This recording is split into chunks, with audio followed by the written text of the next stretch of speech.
On Being a Pagan. Alain de Benoist. Translated by John Graham, edited by Greg Johnson. 2004. Originally published in French under the title Comment peut-on, étre, paien? Under the pen name Albin Michel, 1981.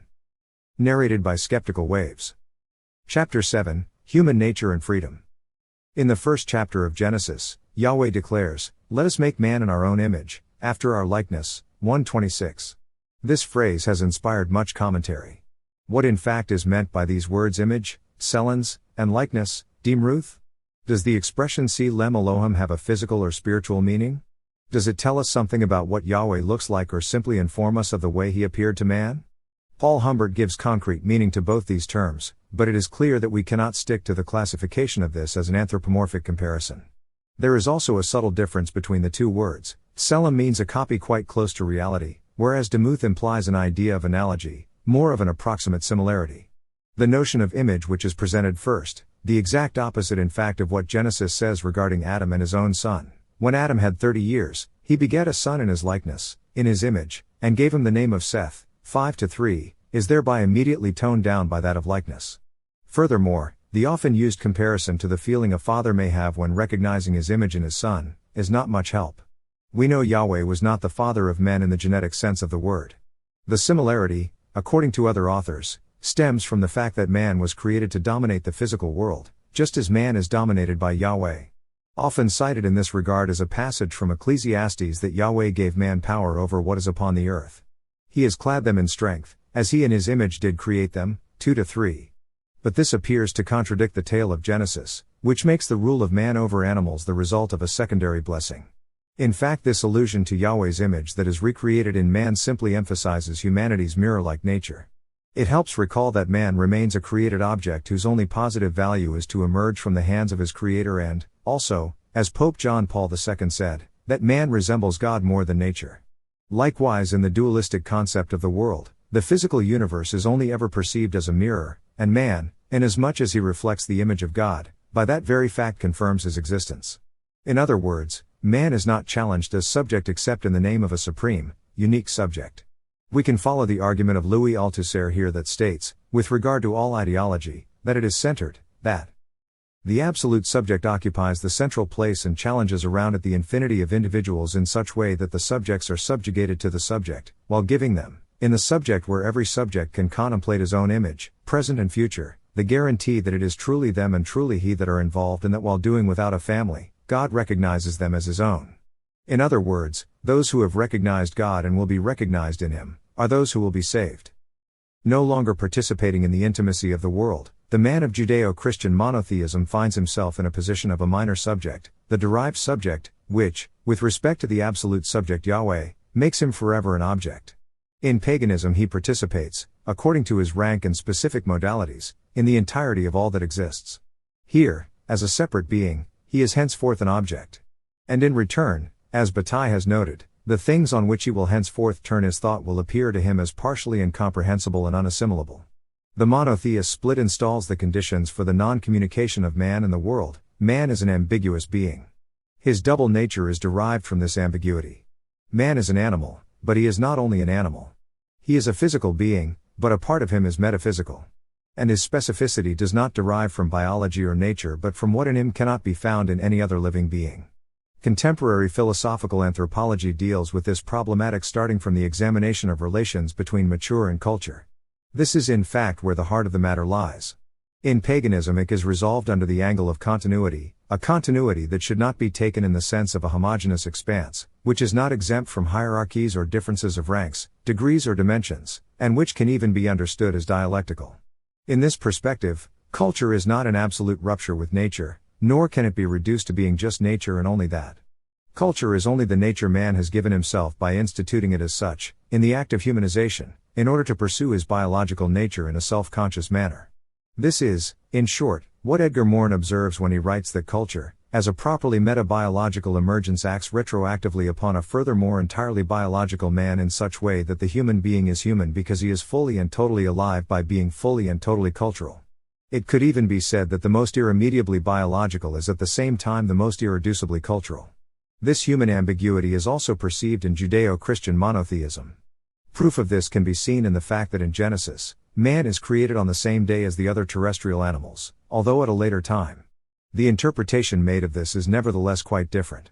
On the one hand, it institutes, by virtue of the privileged intervention on humanity's behalf made by this completely other who is Yahweh, a much more radical rift between man and nature. On the other hand, at the very instant he acknowledges man's specificity, he reacts violently against the autonomy it entails, against the freedom that derives from the self-consciousness by which man sets himself up as a cultural being, by caging him within the limits implied by the affirmation of a unique creator God who is radically distinct from the world. On the first point, things are quite clear. The lesson Christianity drew from this was taken to its most extreme consequences. The rift between man and nature is extended to everything that, even inside man, is viewed as stemming from nature, the body with respect to the soul, physiology, sexuality, instinctive drives, and so on. Hence the hostility Christianity has displayed for so long against women, who, by this token, find themselves endowed with a greater part of animality than men. They are said to be more enslaved by the senses and the passions, in other words to the drives that are directly connected to manifestations of physis. Hence also, during the Middle Ages, the condemnation of the libido scienti, and the persecutions directed against those suspected of being more interested in the harmonia mundi, the natural progression of the world, than in the transcendence of the logos of God. Even Christian philosophers like Albertus Magnus and Roger Bacon did not escape these accusations. Hence, finally, the subsequent fact that Christian authors have struggled as relentlessly against biologism as the Marxists. Even in Judaism, although it is far behind Christianity in this domain, one can see a fairly similar tendency to identify the part in man which ties him to nature and the part which frees him from it with a duality between the human with a penchant toward evil and the human with a penchant toward good. Yahweh then becomes the antithesis of natural drives, and undoubtedly it is not by chance that, as noted by Eisenberg and Abekassis, the same letters that designate instinct, Yetzer, in Hebrew are used to designate God as formative, Yozer. In this regard, however, the debate between polytheism and monotheism is not the old opposition between the intellectual and the tangible, contrary to what Michel Lebris writes. It is not a question of choosing the tangible over the intellectual, no more than it is of choosing nature over history or culture. Nor is it a question of invoking any kind of feminine security or womb of the earth mother against the father of the celestial worlds beyond. The paganism I am speaking of is situated in an entirely different problematic. It is not the choice opposite the Judeo-Christian choice. It rejects this choice in such a way that it brings to light the opposition between a system that posits in principle the inseparability, which does not mean the identity, of nature and culture, of intellect and the senses, and a system, the Judeo-Christian system, which posits their separability in principle, considered by Lebris as a major catastrophe of thought, to build itself upon this duality. The second proposition is the result of man's position with respect to God and the theology of creation. In fact, when man is in the presence of Yahweh, he is only a creature, his condition of being is utterly dependent upon the one that made it possible for him to exist. As only God has an absolute value, everything that is not God can have only relative value. To be created means that one's being is not due to oneself but to something other than oneself. This creates a perpetual sense of self-loss within one's own state of unfulfillment. It means that one is not self-sufficient but a dependent being, one's state of existence is caged from the start inside that dependency. Creation therefore does not posit man's autonomy. It circumscribes it, and by virtue of this, in my opinion, invalidates it. Indeed, man has no right to enjoy this world except on condition of acknowledging that he is not its true owner but at best its steward. Yahweh alone is owner of the world. The earth belongs to me, and you are nothing but strangers and guests to my eyes, Leviticus 25:23. The power man holds over the world is a power by proxy, a power entrusted to him that he can only use on the condition he not use it fully. Man does not have the right to profit from the fertility of being unless he acknowledges he is not absolute master. Man may make, but he cannot create. The world of creating, Ola Habaria, belongs to Yahweh, only the world of making, Ola Basya, devolves unto man.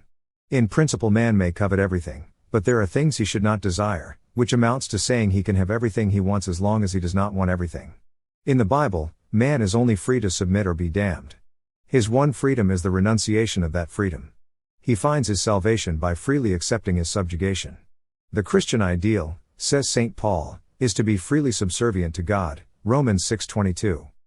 The hypothesis I am maintaining here is that the religion of the Bible's essential effect, if not express intention, was the obstruction of man's capability of putting into full operation the powers of freedom and creative autonomy that arise from humanization itself, powers that were reinforced on the historic plane by the Neolithic Revolution and the appearance of the great cultures.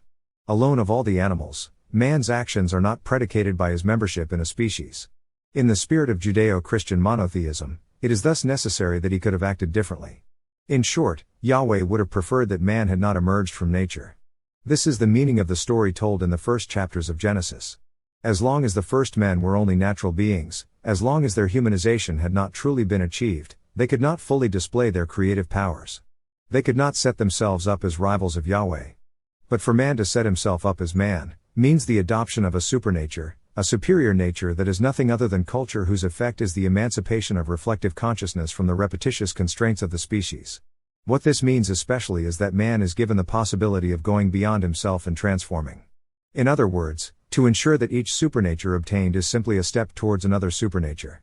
Now this project is the equivalent of making man a kind of God, allowing him to participate in the divine, a perspective the Bible depicts as an abomination. Accordingly, the monotheist declaration is first and foremost a solemn prohibition against man establishing himself as a God.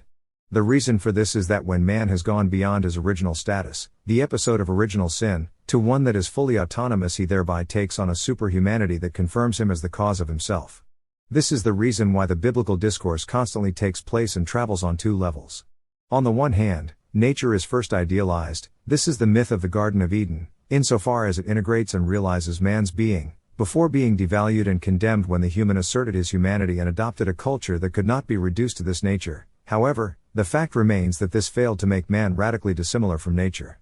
On the other hand, the supernature that man as man has given himself is compensated for and invalidated by the declaration of an even stronger supernature, one that is supernatural in the proper sense of the term, inaccessible because it is absolute, and belongs only to Yahweh, the unique creator of all tangible reality. Man, in other words, is instituted by God as the king of creation, Genesis 1:26, but it is only to the extent that he is dependent upon another king who is immeasurably more powerful than he is.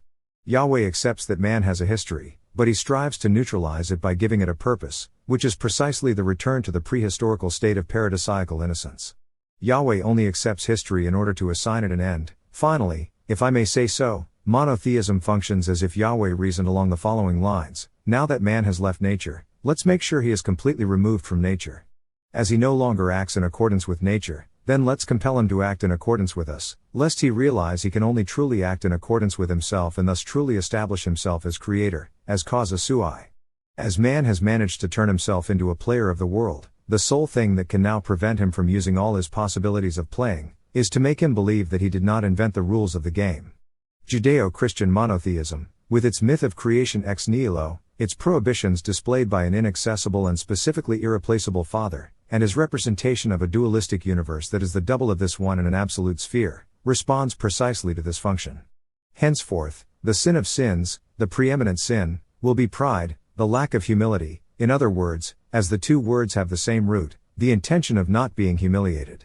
This sin, writes René Coste, is fundamentally the desire for absolute human autonomy, individually and collectively.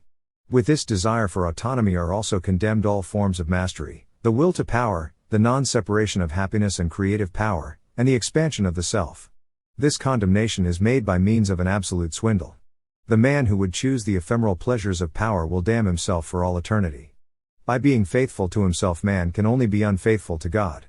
By honoring himself in the creative energy to which he gives scope, man would be idolatrous.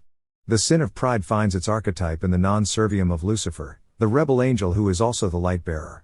From this point forward, Prometheus and especially Faust will be eternally in the defendant chair. To enclose man within his lack of autonomy, in the unspokenness of his repressed freedom, Yahweh instituted himself as the center of a system where the capacities of man, insofar as he is a creature, are necessarily limited. One of the names attributed to him in the Bible, Chad-Day, often translated as the All-Powerful, is interpreted in Judaism as he who tells the world enough, Shemer Li'Olamodat. In fact, Yahweh is none other than the God who says enough. The law he issues is meant as notation. The covenant he concludes symbolically seals this castration.